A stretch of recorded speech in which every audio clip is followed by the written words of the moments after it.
Justice के कुछ important types और कॉन्सेप्ट्स को इस कदर डिस्कस करूंगा कि बिल्कुल तुम्हारे खून में दौड़ने लगेंगे जस्टिस के कॉन्सेप्ट। पॉलिटिकल साइंस स्टूडेंट्स अपनी रेलेवेंस को समझना चाहते हो तो कॉन्सेप्ट्स को पकड़ के चलना बहुत जरूरी है। जस्टिस वर्ड के ओरिजिन की अगर हम बात करें, लैटिन में इनके रूट्स हमें देखने को मिलता है।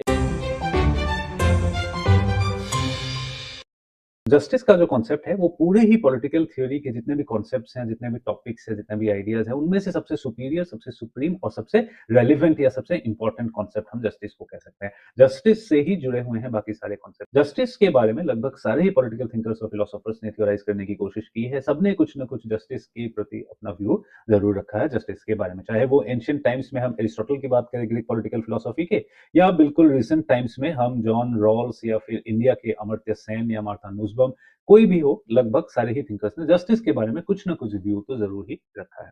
और सारे ही थिंकर्स और फिलोसोफर्स जो हैं वो लगभग इस चीज पे एग्री करते हैं, इस चीज को एक्सेप्ट करते हैं कि justice is by far the most essential virtue in political theory या पॉलिटिकल फिलोसॉफी।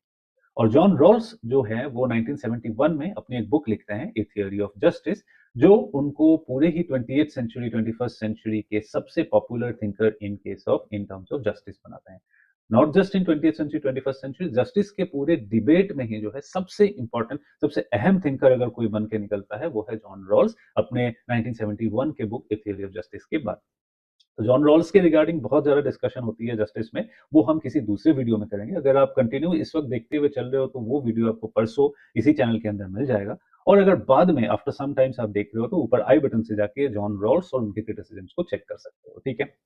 और जॉन रॉल्स इस चीज को कहते हैं कि justice is the first virtue of social institution. पहला वर्च्यू है सोशल इंस्टीट्यूशन का, सबसे पहले जस्टिस होना चाहिए। अगर जस्टिस एश्योर्ड है, अगर जस्ट है, तो उसके रिगार्डिंग फिर इक्वलिटी, लिबर्टी, सारी चीजें तभी जायज है, तभी वैलिड है अगर वो जस्ट है, ठीक है। और इंडिया के कॉन्स्टिट्यूशन का भी अगर हम बात करें तो इंडिया के प्रियम्बल की अगर हम बात करें, which is the introduction to India constitution, which is the philosophy of India constitution, अगर प्रियम्बल के बारे में हम बात करें तो वहां भी हम देखते हैं कि प्रियम्बल में किस चीज को एश्योर करने की बात हो रही है।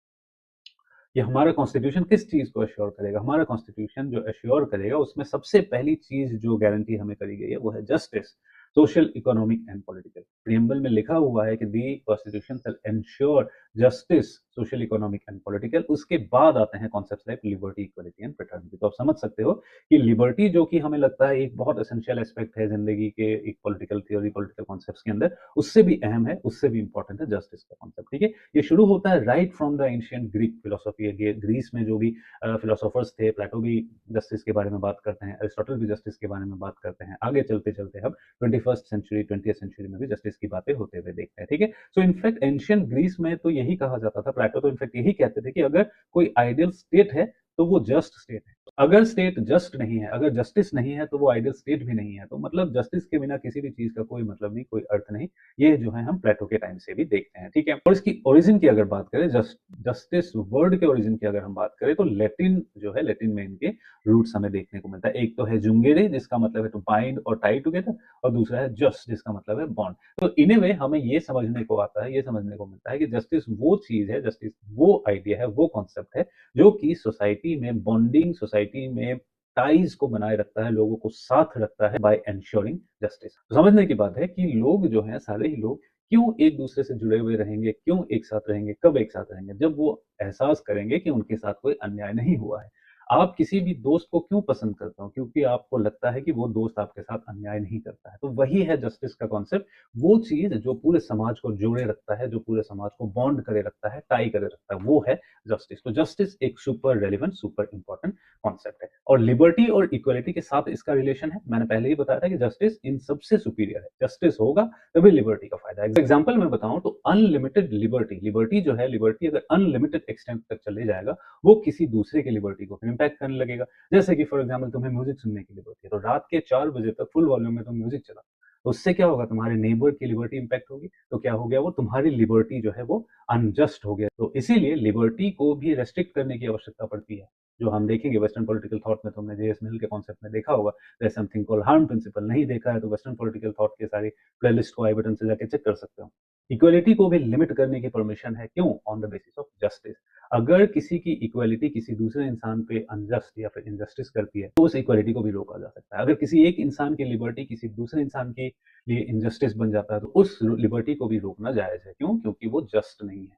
इसीलिए जस्टिस इज सबसे सुप्रीम। और अर्नेस्ट बर्कर नाम के जो थिंकर है, जो जिन्होंने एक बुक लिखी है principles of social and political theory 1951, उस बुक में उन्होंने कहा है कि justice is a synthesis of liberty, equality and fraternity. MCQ questions के लिए इन सब चीजों के नोट्स बनाते हुए तुम चल सकते हो।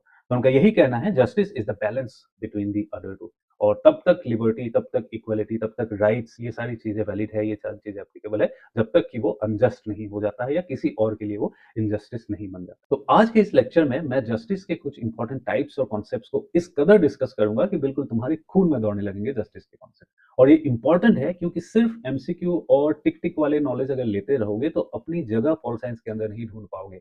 अगर as a political science students अपनी रेलिवेंस को समझना चाहते हो तो कॉन्सेप्ट्स को पकड़ के चलना बहुत जरूरी है। जब तक कॉन्सेप्ट्स को नहीं समझोगे, चाहे कोई भी एग्जाम दुनिया में क्लियर कर लो, वो कॉन्फिडेंस तुम्हारे अंदर नहीं आ पाएगी कि हाँ मैं पॉलिटिकल साइंस को जानता हूँ, हाँ मैं पॉलिटिकल साइंस के कॉन्सेप्ट्स को अच्छी तरह से समझता हूँ और औरों को समझा भी सकता हूँ। तो ध्यान से सुनना आज की वीडियो, तो जस्टिस के कॉन्सेप्ट्स तो कंप्लीटली तुम्हारे क्लियर हो जाएंगे। पहला आता है डिस्ट्रीब्यूटिव जस्टिस। तो जस्टिस जो है बाय डिफॉल्ट ही एक डिस्ट्रीब्यूटिव कॉन्सेप्ट है। चीजों के, अपॉर्चुनिटीज के, रिसोर्सेस के, राइट्स के, पावर्स के सही, उचित, न्याय सिद्ध डिस्ट्रीब्यूशन का ही कॉन्सेप्ट जस्टिस है, क्योंकि उसी से ही जो है बॉन्डिंग बनी रहती है। ओरिजिन वर्ड क्या है जस्टिस का? जुंगेरे, जो कि कहता है बॉन्डिंग। समाज में बॉन्डिंग कब बनी रहेगी? जब हर किसी को अपने हक का मिलेगा। वो भाइयों में ही देख लो, अपने चाचा ताऊ के बीच देख लो, जब उनको लगता है कि उन्हें अपने हक का नहीं मिला है, वो एक दूसरे से लड़ना शुरू हो जाते हैं। जब तक इंसान को अपने हक का डिस्ट्रीब्यूशन, हक की चीजें मिलती रहेंगी, चाहे वो रिसोर्सेस हो, चाहे वो अपॉर्चुनिटीज हो, चाहे वो पनिशमेंट्स हो, जब तक वो मिलते रहेंगे तब तक जस्टिस बना रहेगा। और बाय डिफॉल्ट जो है जस्टिस एक डिस्ट्रीब्यूटिव कॉन्सेप्ट ही है। तो distributive justice primary aspect of justice है, जो इंश्योर करेगा कि distribution of opportunities and primary goods जो है वो एक जस्ट मैनर में किया गया है। क्या क्या चीजों की डिस्ट्रीब्यूशन है, उस चीज को अलग अलग थिंकर्स ने अलग अलग तरीके से एक्सप्लेन किया है, जिसको हम धीरे धीरे अपने आप टाइम टू टाइम करते जाएंगे। अभी बस इतना ही ध्यान रखो कि डिस्ट्रीब्यूटिव जस्टिस ये कहता है कि चीजों के डिस्ट्रीब्यूशन में अगर न्याय होगा तो जस्टिस एस्टेब्लिश होगा, न्याय सिद्ध होगा वो। इसीलिए डिस्ट्रीब्यूटिव जस्टिस में एक सुपीरियर अथॉरिटी की एग्जिस्टेंस बहुत जरूरी है, चाहे वो स्टेट हो या कोई और अथॉरिटी हो। जैसे कि तुम्हारे घर की अगर हम बात करें, तुम 3 भाई बहन हो, तुम्हारे बीच अगर चीजें डिस्ट्रीब्यूट करना है तो एक अथॉरिटेटिव इंसान का होना जरूरी है, जैसे तुम्हारे फादर या तुम्हारे मदर का होना जरूरी है, जो कि चीजें डिस्ट्रीब्यूट कर देंगे तुम तीनों के बीच। और अगर तुम तीनों में कोई लड़ाई होगी तो मदर या फादर उन चीज को सॉल्व करने की कोशिश करेंगे। उसी तरह से सोसाइटी में अगर जस्टिस को हम डिस्ट्रीब्यूशन के बेसिस पे देखते हैं तो किसी एक इंस्टीट्यूशन का होना जरूरी है, और वही इंस्टीट्यूशन जो है स्टेट है। डिस्ट्रीब्यूटिव जस्टिस का कॉन्सेप्ट जो है स्टेट की इंपॉर्टेंस को नेसेसिटेट करता है। स्टेट है जो इनिशियल डिस्ट्रीब्यूशन को करेगा। पहले दिन जब डिस्ट्रीब्यूशन करने की बात आई तो क्या आपस में अगर करने को छोड़ देंगे तो लोग छीना झपटी करने लगेंगे, लोग एक दूसरे की मार काट करने लगेंगे। तो कौन इंश्योर करेगा इनिशियल फेज में, पहले दिन जब डिस्ट्रीब्यूशन कर रहे होंगे हम सोसाइटी में, तो कौन इंश्योर करेगा? कोई सुपीरियर अथॉरिटी इस चीज को इंश्योर करेगा। वो चाहे स्टेट हो सकता है या किसी और फॉर्म का कोई भी सोवरेन हो सकता है। डिस्ट्रीब्यूटिव जस्टिस का कॉन्सेप्ट जो है एंशिएंट पॉलिटिकल फिलोसॉफी में एरिस्टोटल के जमाने से ही जो है इसकी कॉन्सेप्ट को दिया जा रहा है। एरिस्टोटल ने इनफैक्ट कहा था कि डिस्ट्रीब्यूशन जो है वो इक्विटी के बेसिस पे होना चाहिए, इक्वल को इक्वली ट्रीट करना है, अनइक्वल को अनइक्वली ट्रीट करना। अब है कि डिस्ट्रीब्यूशन किस बेसिस पे किया जाए, what is going to be the distribution which is going to call it just distribution. उसके लिए हम अलग अलग चीजों को देख सकते हैं। या तो इक्वलिटी के बेसिस पे डिस्ट्रीब्यूट किया जा सकता है कि जो समान है उनको समान चीजें दी जाए, जो असमान है उनको असमान चीजें दी जाए। या फिर नीड्स के बेसिस पे किया जा सकता है, जिसको जितनी रिक्वायरमेंट है उसको उस हिसाब से चीजें दी जाए। या फिर मेरिट के बेसिस पे किया जा सकता है। डेजर्ट का मतलब मेरिट भी होता है कि कोई अच्छा आंसर लिखता है उसे 80 मार्क्स दो, कोई कम अच्छा लिखता है उसे 75 मार्क्स दो। फ्रीडम ऑफ चॉइस के बेसिस पे दो, कोई अंडे खाना चाहता है उसे अंडे दो, कोई ब्रेड खाना चाहता है उसे ब्रेड दो। डिस्ट्रीब्यूशन जो है वो इन सारे बेसिस पे हम कर सकते हैं, इन सारे बेसिस पे हम डिस्ट्रीब्यूशन के बारे में सोच सकते हैं। या फिर एक यूटिलिटेरियन प्रिंसिपल के बेसिस पे भी हम डिस्ट्रीब्यूशन कर सकते हैं कि greatest happiness of the greatest number, उस तरह से डिस्ट्रीब्यूट करो कि ज्यादा से ज्यादा लोगों को ज्यादा से ज्यादा खुशी मिले। तो ये सारे जो हैं ये तरीके हैं डिस्ट्रीब्यूटिव जस्टिस को इंश्योर करने की या फिर डिलीवर करने की। ठीक है, तो आगे अगर बढ़े तो प्रोसीड्यूरल जस्टिस का भी एक कॉन्सेप्ट निकल कर आता है। प्रोसीड्यूरल जस्टिस क्या कहता है? प्रोसीड्यूरल जस्टिस कहता है कि अगर समाज में ये एक नैरोअर कॉन्सेप्ट है, ये जस्टिस का एक नैरो व्यू है, और ये बहुत ज्यादा एग्जैक्ट डिस्ट्रीब्यूशन या रिडिस्ट्रीब्यूशन पे ध्यान नहीं देता है।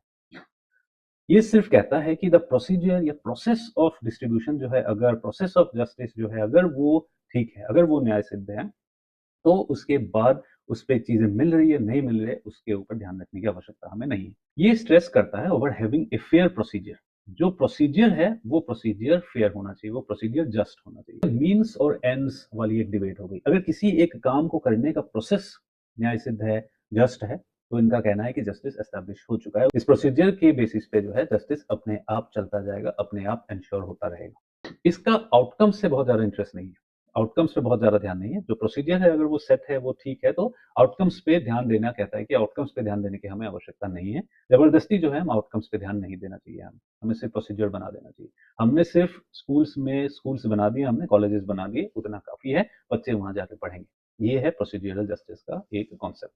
इनके कुछ थिंकर्स की अगर हम बात करें तो हार्बर्ट स्पेंसर पॉपुलर थिंकर है, F A. Hayek, Milton Friedman, Robert Nozick, इन सबको आप स्टडी कर सकते हैं। इन सबके नाम को ध्यान में रख सकते हो फॉर प्रोसीड्यूरल जस्टिस। आगे चल के बात आती है सब्सटेंटिव जस्टिस। ये एक वाइडर अंडरस्टैंडिंग है, ये एक्सपांड करता है जस्टिस के कॉन्सेप्ट को। ये सिर्फ डिस्ट्रीब्यूशन या फिर सिर्फ प्रोसीजर पे ध्यान नहीं देता है, ये डिस्ट्रीब्यूशन पे भी ध्यान देता है, डिस्ट्रीब्यूशन के बाद ज़रूरत पड़ने वाले उस प्रोसीजर पे भी ध्यान देता है और फाइनली आउटकम पे भी ध्यान देता है। और अगर आउटकम में कोई गड़बड़ आए तो वो रीडिस्ट्रीब्यूशन पे भी ध्यान देता है। तो सब्सटेंटिव जस्टिस जो है ब्रॉडेस्ट अंडरस्टैंडिंग ऑफ जस्टिस है, सबसे ब्रॉड अंडरस्टैंडिंग ऑफ जस्टिस है। जस्टिस कहता है कि आपको पूरे समय जो है, पूरे टाइम जो है ध्यान रखना है। ऐसा नहीं है कि डिस्ट्रीब्यूट करके घर पे जाके सो जाओ। आपको ये एंश्योर करना है कि क्या आउटकम सही आया है और अगर आउटकम सही नहीं आया तो उसे रीडिस्ट्रीब्यूट करने की कोशिश करो, उसे दोबारा से एस्टेब्लिश करने की कोशिश करो। तो सब्सटेंटिव जस्टिस जो है ये थोड़ा सा आउटकम ओरिएंटेड है, आउटकम सेंटर्ड है। ये आउटकम पे ध्यान रखता है कि एंड ऑफ द डे क्या जस्टिस अभी भी एस्टेब्लिश्ड है? अगर नहीं है तो वापस जाओ, ज़रूरत पड़ता है तो प्रोसीजर्स को दोबारा चेंज करो, प्रोसीजर्स को अपडेट करो और चीज़ों को रीडिस्ट्रीब्यूट करो दोबारा। फिर आगे चलते हैं रीडिस्ट्रीब्यूटिव जस्टिस। ये अब चीज़ें मेन जो 3 जस्टिस के डेफिनेशंस थे वो हम कवर कर चुके हैं। मेन तो था डिस्ट्रीब्यूटिव तो बाय डिफ़ॉल्ट ही है, फिर प्रोसीड्यूरल है और फिर सब्सटेंटिव है। ये जो है 3 major types of major understandings of justice है। उसके बाद जो है ये थोड़े छोटे-छोटे कॉन्सेप्ट्स हैं। ये क्या है? To correct the errors of distribution. Distribution के वक़्त अगर कोई एरर हो गया है कि मान लो तुम 4-5 भाई-बहन हो, कज़िन्स वगैरह सारे मिला के, चीज़ें डिस्ट्रीब्यूट होने थे गिफ्ट्स तुम लोगों के बीच और बाय डिफ़ॉल्ट कुछ होता है कि ऐसा ऐसा बाय मिस्टेक ऐसा होता है कि तुम्हें जितना मिलना चाहिए था वो तुम्हें नहीं मिल पाया। तो अब सिंपल सी क्या बात है, रीडिस्ट्रीब्यूट का डिमांड है, रीडिस्ट्रीब्यूट करो। सब कज़िन्स को दोबारा वापस बुलाओ, चीज़ें दोबारा टेबल के ऊपर रखो, रख के वन्स अगेन रीडिस्ट्रीब्यूट करो। To correct the errors of distribution as simple as that, redistributive justice. ठीक है, ये सोसाइटी लेवल पे अगर हम जाएँ तो ये और ज़्यादा भी हो सकता है, चीज़ें हम बात कर सकते हैं जैसे कि इनकम लेवल्स हैं, किसी का इनकम लेवल से फॉर एग्ज़ाम्पल 1 करोड़ रुपए है किसी का, या फिर 100 करोड़ रुपए हैं उनकी, वो एंटरप्रेन्योर है और किसी का जो है वो 2 वक़्त का खाना भी नहीं कर पा रहे हैं, 100 रुपए भी नहीं इकट्ठा कर पा रहे हैं। तो क्या करना है कि भई इन पे टैक्सेशन लगाओ, प्रोग्रेसिव टैक्सेशन लगाओ, लगा के जो है नीचे वालों को थोड़े-से सब्सिडी दे दो। ये भी एक रीडिस्ट्रीब्यूटिव फॉर्म ऑफ जस्टिस है कि जिनके पास बहुत ज़्यादा है वहाँ से ला के जिनके पास कम है उनको दे दो क्योंकि शायद ओरिजिनल डिस्ट्रीब्यूशन में या तो कोई गलती रह गई होगी, जिसके चलते जो हम सब्सटेंसिव जस्टिस को नहीं अचीव कर पाए। आउटकम्स में जस्टिस नहीं हो पाया, तो इसीलिए इसको रीडिस्ट्रीब्यूट करने की आवश्यकता है। वैसे ही सिमिलर चीज़ें हैं रेट्रिब्यूटिव और रिस्टोरेटिव जस्टिस। ये क्रिमिनल प्रोसीडिंग्स के केस में ज़्यादा रिलेवेंट पड़ता है कि फॉर एग्ज़ाम्पल आपसे कोई चुरा के ले जाता है कुछ। आपसे कोई से फॉर एग्ज़ाम्पल आपको कोई मार देता है, आपको आपको कोई धक्का मार देता है, आप गिर जाते हो। तो आप क्या चाहते हो? आप चाहते हो कि उस बच्चे को भी पनिशमेंट मिलना चाहिए। जो टीचर है, टीचर उसको बुलाता है, उस स्टूडेंट को पनिश करता है, उसको नील डाउन कराता है या उसको जो भी है, उसको एक झापड़ देता है या उसके पेरेंट्स को कंप्लेन कर देते हैं, तो वो हो गया है रेट्रिब्यूटिव जस्टिस। जिसने गलत किया है, जिसने ऑफेंस किया है, जिसने प्रोपोर्शन को डिस्प्रोपोर्शनेट करने की कोशिश करी है, उसे सज़ा मिलनी चाहिए, दैट इज़ रेट्रिब्यूटिव जस्टिस। अब उसका ही एक और एडवांस फॉर्मेट है रिस्टोरेटिव जस्टिस। इसमें क्या है कि जितना आपका डैमेज हुआ है, उतना ही डैमेज आपको वापस कर दिया जाए। सिर्फ पनिश करना काफ़ी नहीं है। एग्ज़ाम्पल लेते हैं। आपके घर से जो है कुछ कीमती चीज़ आपका नोटबुक ले लेते हैं। कॉलेज में आपका जो नोटबुक है, उस नोटबुक को एक किसी दूसरे बच्चे ने फाड़ दिया। ठीक है? पहला क्या है इस पे रेट्रिब्यूटिव जस्टिस होगा। टीचर जो है कंप्लेन करेंगे, उसके पेरेंट्स को फाइन लेंगे उससे। That's one thing that is retributive. But क्या ये करने से आपकी कॉपी वापस आ जाएगी? क्या आप एग्ज़ाम में वो नोट्स लिख पाओगे? नहीं लिख पाओगे। तो वहाँ काम आएगा रिस्टोरेटिव जस्टिस कि जिसमें कहा जाए कि जिस बच्चे ने कॉपी फाड़ी है, वो बच्चा दोबारा सारे नोट्स बना कर लाए और आपको वापस कर दे। That is restorative justice. जो आपसे लेके गया, वो रिस्टोर कर दिया जाए। रेट्रिब्यूटिव है कि ऑफेंस किया, पनिश किया। रेट्रिब्यूटिव में हर बार आप जस्टिस नहीं भी फ़ील कर सकते। जैसे कि आपको किसी ने धक्का दिया, टीचर ने उनके पेरेंट्स को कंप्लेन कर दिया, ठीक है, आप सैटिस्फाइड फ़ील करते हो, आप दोबारा जस्टिस के कॉन्सेप्ट में जाते हो और एक-दूसरे से दोनों दोस्त बॉन्डिंग करने लग जाते हो। बट क्या आपकी कॉपी को फाड़ देता है और उसके पेरेंट्स को सिर्फ कंप्लेन कर देने से आप न्याय सिद्ध फ़ील करोगे? क्या आप जस्टिस पर फ़ील कर पाओगे? नहीं। अब आप एक्सपेक्ट करोगे कि कॉपी को दोबारा आपको लिख के वापस कर दिया जाए या आपका असाइनमेंट आपको लिख के दोबारा वापस किया जाए क्योंकि आपको सबमिट करना है। So that is retributive and restorative justice. अब आज के टाइम पे एक बहुत इंपॉर्टेंट कॉन्सेप्ट सामने निकल कर आया है, that is the concept of global justice. Global justice जो है, जस्टिस के कॉन्सेप्ट को नेशन स्टेट के बॉर्डर्स से बाहर लेकर जाता है और इसे ग्लोबल कॉन्सेप्ट बनाता है, इसे एक वाइडर कॉन्सेप्ट बनाता है। ये it takes it beyond the borders of nation states. Global justice जो है ये इंश्योर करता है फेयरनेस, इक्वालिटी और एथिक्स को अक्रॉस द नेशनल बॉर्डर्स। ये मोस्टली रिलेट करना चाहता है global poverty, inequality, human rights violation, इन सब चीजों को जो है ये जस्टिस के साथ रिलेट करने की कोशिश करता है। इनके कई सारे थिंकर्स हैं, कई सारे फिलोसोफर्स ने कुछ ना कुछ ग्लोबल जस्टिस के बारे में बात करने की कोशिश करी है, जैसे कि अमर्त्य सेन भी इनके बारे में कुछ-कुछ बातें करते हैं। बट हम इस टॉपिक के अंदर अभी मार्था नुसबाम और थॉमस पोगी को स्टडी करेंगे, क्योंकि सेपरेटली जाके हम अलग से अमर्त्य सेन को भी पढ़ने वाले हैं, रॉल्स को भी हम अलग से जाके पढ़ने वाले हैं, ठीक है? तो सिंपल सी यही बात है, ये जो जस्टिस के प्रिंसिपल है उसको वो डोमेस्टिक से एक्सटेंड करके इंटरनेशनल स्फीयर में लेकर जाता है। अब 2 इंपॉर्टेंट थिंकर को हम देखेंगे, एक है मार्था नुसबाम, उनकी बुक है फ्रंटियर्स ऑफ जस्टिस, 2006 में उन्होंने बुक लिखा है। उसमें उन्होंने कहा है कि justice requires ensuring all individuals world wide possesses a threshold of certain things। कुछ बेसिक चीजें ऐसी है जो बेसिक चीजें ग्लोबली सबको इंश्योर करना बहुत आवश्यक है, सबको प्रोवाइड करना बहुत आवश्यक है। तो वो 10 यूनिवर्सल एंटाइटलमेंट्स की बात करते हैं कि इंसान को एज ए इंसान देखने की आवश्यकता है, not as a Pakistani, as an American, as a Chinese, as an Indian. उसको एज एन इंसान देखने की आवश्यकता है और एज एन इंसान जो है वो 10 यूनिवर्सल एंटाइटलमेंट्स का हक रखता है, जो कि इन्होंने यहाँ मेंशन किया है, आप स्क्रीनशॉट लेकर भी रख सकते हो, ठीक है? तो इस चीज को जो है ग्लोबल लेवल पर लेके जाता है ग्लोबल जस्टिस। वही एक और थिंकर है थॉमस पोगी, उनका फेमस वर्क है, उनकी जो बुक है world poverty and human rights, 2002 की एक बुक है, वो भी इंपॉर्टेंट है, एमसीक्यू के लिए आप लोग ध्यान में रख सकते हैं, ठीक है? वो भी जो है ग्लोबल पॉवर्टी के साथ रिलेट करते हैं जस्टिस के कॉन्सेप्ट को। वो कहते हैं कि जो प्रेजेंट ग्लोबल इकोनॉमिक इंस्टीट्यूशंस है वो अपने आप में बहुत ज्यादा अनजस्ट है, वही अपने आप में गड़बड़ है। तो ये कैसे जस्टिस को इंश्योर करेंगे? और हर एक दिन जो हम इन इंटरनेशनल इंस्टीट्यूशंस को एक्सेप्ट करते हुए आगे चल रहे हैं, तो हम भी एक इनजस्टिस कर रहे हैं बाकियों पे, जिनके लिए ये अनफेवरेबल है। दोबारा समझो ध्यान से, फिर से कहता हूँ, फिर से बताता हूँ। थॉमस पोगी कहते हैं कि जो ग्लोबल, खासकर ग्लोबल इकोनॉमिक इंस्टीट्यूशंस जो है वो डिस्क्रिमिनेटरी है, वो डेवलप्ड कंट्रीज को बेनिफिट करते हैं और लेस डेवलप्ड कंट्रीज और उनके सिटीजन्स को बेनिफिट नहीं देती है। और हम सब लोग जो इन इंस्टीट्यूशंस की लेजिटिमेसी को एक्सेप्ट करते हुए आगे बढ़ रहे हैं, हम सब भी गलत हैं, हम सब में भी कोई ना कोई दिक्कत है, क्योंकि हम चैलेंज नहीं कर रहे हैं इस सिस्टम को। और वो कहते हैं कि जो भी डेवलप्ड नेशंस के जो भी सिटीजन्स हैं, जो भी इंडिविजुअल्स हैं, उनकी एक मॉरल रिस्पॉन्सिबिलिटी बननी चाहिए इन सब सिस्टम्स के अगेंस्ट आवाज उठाने की, ठीक है? वो एक निगेटिव ड्यूटी का कॉन्सेप्ट देते हैं। वो कहते हैं कि duty not to harm other, कि इंसान की सिर्फ एक पॉजिटिव ड्यूटी ही नहीं है कि मैं तुम्हारा भला सोचता हूँ, बट एक नेगेटिव ड्यूटी भी होनी चाहिए कि मैं तुम्हारा बुरा ना सोचूं।